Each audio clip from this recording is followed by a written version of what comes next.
The next one's from Jackie Jones, subject to Sean O'Hare.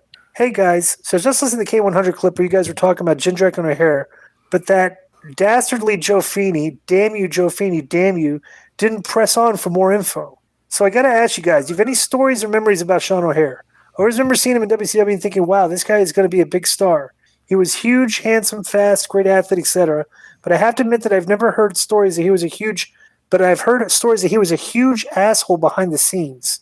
I don't know if you ever heard the story about him disrespecting Triple H and WWE or not, but apparently the story is he told some of the boys to watch him go sit beside Triple H in catering and totally blanked him whatever Triple H won for the handshake. Dumb move.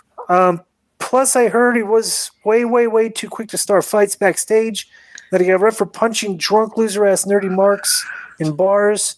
So, Conan and Disco, do you guys have any good stories about Sean O'Hare? Sean O'Hare was fine in WCW with us.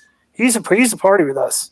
He was, like, cool. He was, like, and plus backstage in WCW, all those Natural Born Thriller guys were cool to work with because they were just happy to be on the roster. Yeah. Because and that way we brought them all up. They were all friends. They were working with cool guys like us, and we just want to put on good matches, and stuff with them. So they just did whatever we want, Like we watched them work, saw things they could do, and just basically laid out matches with them, and just they would just listen.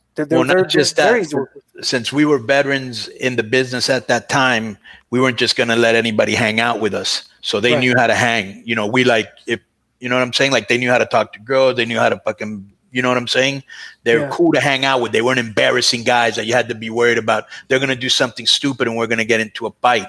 Obviously, if you got in his fucking face, he was going to beat your ass. Because I saw some guy in a bar once mouth off to him, and it was not a nerdy guy. It was some big motherfucker who was just being an asshole, and he just whooped his ass. Sean O'Hare, very nicely dressed, great physique, smart dude, real cool dude. He had a lot of star potential. I don't know. Yeah. I heard some bad stories too. I don't know what happened to him, but when he was in WCW, he was an excellent person. Well, I think the word definitely was that if Eric and his purchase of WCW had gone through, that he was going to give Sean a big run, or try to. But the other thing is, I think that guy's... he looked like $1 million, guy. And he was very athletic, and he looked... Very athletic, very smart, and had a great look. Had a realism about him, too, because he could whoop people's asses for a shoot. Looked really tough. And something else, he had a deep voice, too. Like, he didn't have a nerdy voice behind... But who he would have gotten along with great and would have made a great tag team with? Kevin Cross. Yeah. But one thing I wanted to say before we move on to the next one, because I think this guy's confused in the question about the Sean O'Hare blank and Triple H story. I've never heard that, and Disco, you might know this story as well, because you knew Mike Sanders. I think you guys were buddies, right? I've heard from Raven tell the story that Mike Sanders, when he was first at WWE, he came up from one of the developmentals to visit, and he missed shaking Hunter's hand, or he didn't say hi to him or something. And being nervous, and after that he was done. So that's a Mike Sanders story with Hunter. That's not Sean O'Hare, as far as I know. Did you ever hear this, Di? Nope. About Sanders not shaking his hand. Yeah, I know Ravens told that story.